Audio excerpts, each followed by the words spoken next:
Bismillahirrahmanirrahim. Assalamu alaikum. Today we will study another topic of microbiology for paramedics, nurses, LHV and category B pharmacy.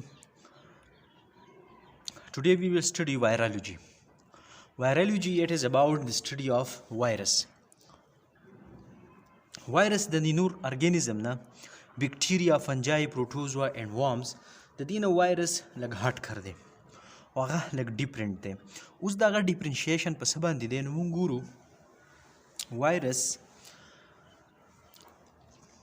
بکټیریا او فنجای، پروټوزوا and worms دا ارګانیزم به یا یونیسیلولر وي یا ملټي سیلولر به وي. اوس که دا موږ وګورو نو سیل چې دی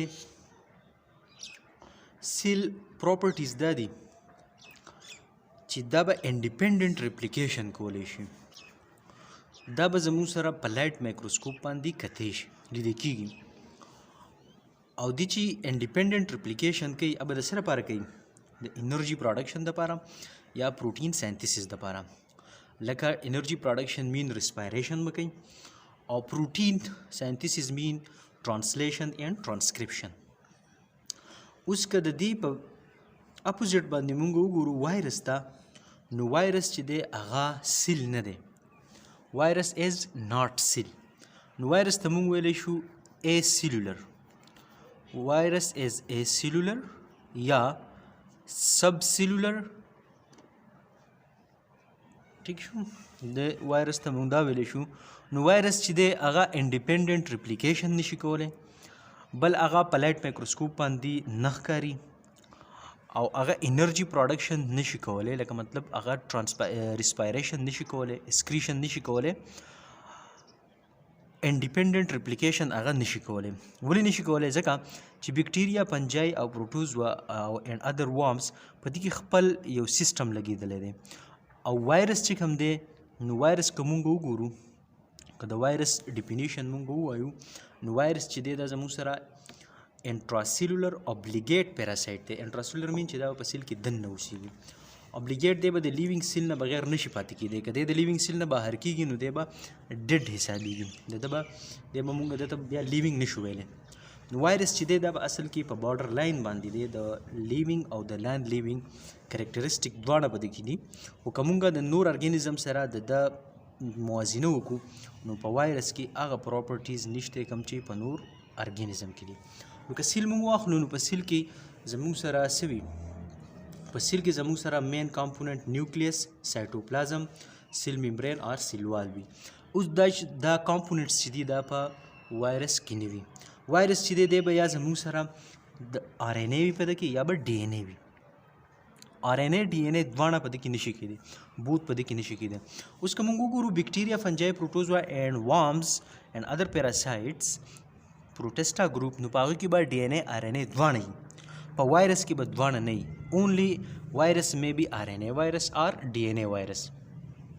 د دې نه علاوه که موږ وګورو نو بکټیریا هغه کومې بکټیریا دي چې هغه د وایرس په شانتې انټراسیلولر اوبلیګیټ بکټیریا دي. نو یو دی کلیمایډیا او سیکنډ نیم ریکټسیا. دا دوه زموږ سره داسې بکټیریا دي چې دی د وایرس په شانتې انټراسیلولر اوبلیګیټ پیراسایټ دي. اوس د دې نه علاوه د وایرس څه کریکټرسټیک دي، څه فیچرز دي چې هغه دا دي.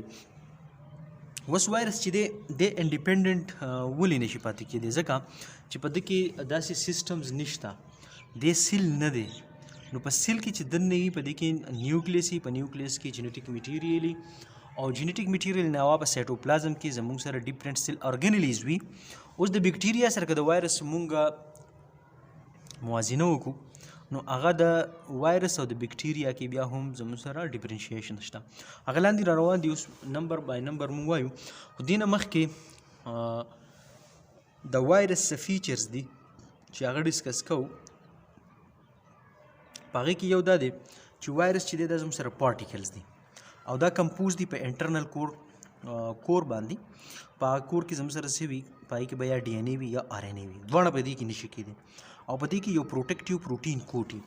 نو وایرس چې دی دا زموږ سره یو پارټیکل دی، په دې کې انټرنل کور، په هغې انټرنل کور کې څه وي؟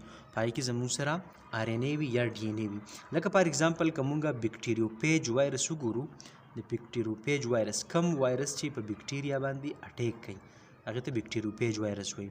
نو دا د بیکټیریا یو پروټین کوډ شو، دا د بیکټیریا آوټ سایډ والا کوډ دی، په دې کې دننه بل کوډ زموږ سره دې ته انټرنل کور وایي. انټرنل کور، په دې انټرنل کور کې څه پروت دي؟ په دې کې آر ان اے یا ډي ان اے پروت دي. نو که کوم وایرس آر ان اے په هغه کې به آر ان اے پروت دي، کوم چې ډي ان اے وایرس په هغه کې به ډي ان اے، خو دواړه په دې کې نشي کېدی. یو دا د دې فیچر دی. بل چې کوم فیچر د وایرس دی نو هغه دا دی چې وایرس چې دی په وایرس کې سیل ارګنیلیز نشته، لکه نیوکلیس، سایټوپلازم، مایټوکانډریا او دغه شانتي رایبوسوم، دا پکې نشته. که مونږ سیل وګورو نو د سیل سټرکچر چې کله مونږ ډرا کوو نو په سیل کې زموږ سره فار ایگزامپل دا شو نیوکلیر ممبرین. د دې نیوکلیر ممبرین نه دننه که مونږ وګورو په دې کې یو وي نیوکلیس. اوس دا نیوکلیس کې دننه زموږ سره جینیټیک میټیریل کروموسوم او د نیوکلیر ممبرین او د سیل ممبرین یا د سیل وال په منځ کې چې کوم ایریا ده دیټ از کالډ سایټوپلازم.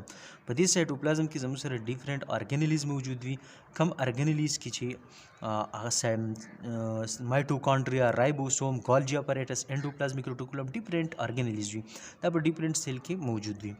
اوس په وایرس کې چې دی نو په وایرس کې دا نشته. په وایرس کې نیوکلیس نشته، سایټوپلازم پکې نشته، مایټوکانډریا پکې نشته، رایبوسوم پکې نشته.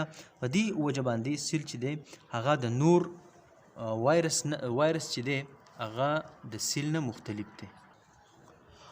اوس که وایرس مونږ موازنه وکړو د بیکټیریا سره نو بیکټیریا پروکیریاټیک، نو په پروکیریاټیک په بیکټیریا کې زموږ سره نیوکلیس نشته، سایټوپلازم پکې شته، مایټوکانډریا پکې نشته، رایبوسوم پکې شته په بیکټیریا کې، خو په وایرس کې رایبوسوم هم نشته.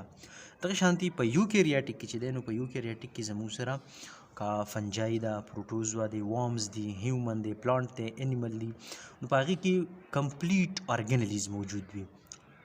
دغه شانتي بل پوینټ که مونږ وګورو نو زموږ سره وایرس چې دی انټرنل کور نه علاوه په دې کې یو اوټر کور کوډ چې هغې ته پروټین کوډ د پروټین نه جوړي. د بعضې وایرس اوټر کوډ چې دی هغه د لیپو پروټین نه جوړي، کوم ته چې ویلی کېږي انویلپ.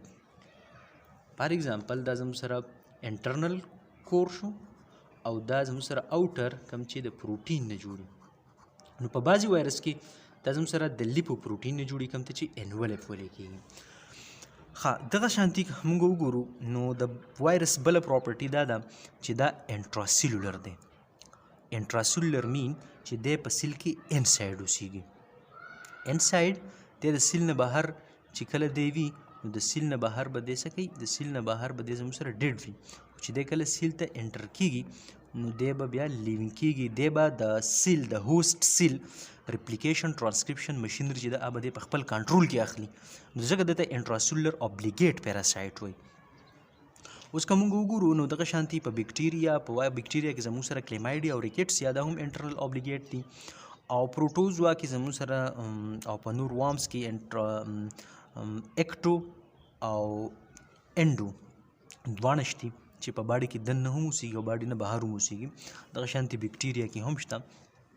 ها، اوس که موږ د وایرس وګورو، د وایرس ریپلیکیشن وګورو چې وایرس ریپلیکیشن څنګه کوي، لکه د خپل نسل څنګه سیوا کوي، د خپل سیل نمبر څنګه سیوا کوي، د خپل نمبر اف پروجینی څنګه سیوا کوي. نو بیکټیریا که موږ وګورو په باینري فیشن په ډیفرنٹ طریقو باندې دي، چې که د انیمل سیلز وګورو په مایټاسیس باندې زیاتېږي، خو بیکټیریا چې کوم دی دا وایرس چې دی وایرس نه په مایټاسیس باندې نه په باینري فیشن باندې خپل ریپلیکیشن کوي. وایرس چې دی په سیل کې ریپلیکیټ کېږي انسایډ او 1000 او پروجینی دی پیدا کوي. لکه فار ایگزامپل یو سیل ته دی انټر شو نو په دې سیل چې څومره مشینري ده د ټرانسکرپشن او د ټرانسلیشن هغه دی په خپل کنټرول کې والي، او دا سیل چې دی دا فل آف شي د نیو پروجینی، د پروټین کوډ، د ډي ان اے، د آر ان اے، د هغې بیا اسمبلی وشي، او دا سیل چې دی دا برس شي او د دې نه 1000 نمبر آف وایرس را پروجینی راوځي.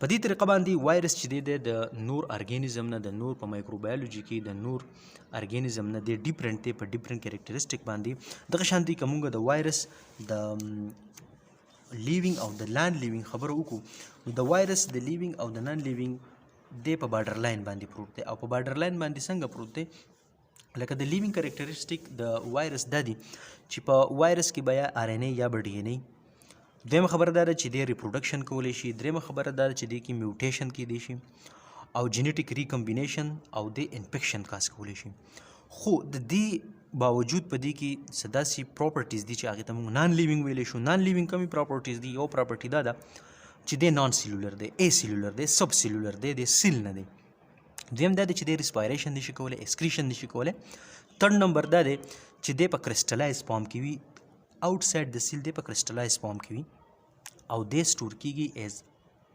ادر کیمیکل د نور کیمیکل په شانتي دی سټور کیدی هم شي کله چې دی د سیل نه آؤٹ سایډ وي نو دغه شانتي د سیل ډیفینیشن کومه کوو نو دا وایرس از انټراسیلولر سمال اوبلیګیټ انټراسیلولر پیراسایت دا د دې ډیفینیشن دی اوس د وایرس او د نور ارګانیزم کوم چې مونږ دغه ډیفرنس وي نو هغه خاص کر ډیفرنس د دې یو په سیل کې دی د دې په ریپلیکیشن کې دی د دې په باډي کې دی د دې په انفیکشن کې دی د دې کور د دې پروټین او د دې کوډ چې کوم دی انټرنل کوډ او ایکسټرنل کوډ په هغې په دې کې مکمل ډیفرنشیشن دی دا و د وایرس په باره کې او د نور مایکرو ارګانیزم سره د هغې ډیفرنشیشن کوم چې زموږ سره ټاپک دی د وایرالوجي او د مایکروبایولوژي نو دا ټاپک ډیر زیات ضروری دی د پیرامیډکس نرسز او ایل ایچ وی او کیټګری بی فارمیسي لپاره د کې څه کوېسچنز یا کویری وي یا داسې څه پوینټس وي تاسو ذهن کې نوي راغلی یا مطلب تاسو ته څه شکوک شبهات وي نو کمنټ سیکشن کې تاسو خپل کوېسچن لیکلی شئ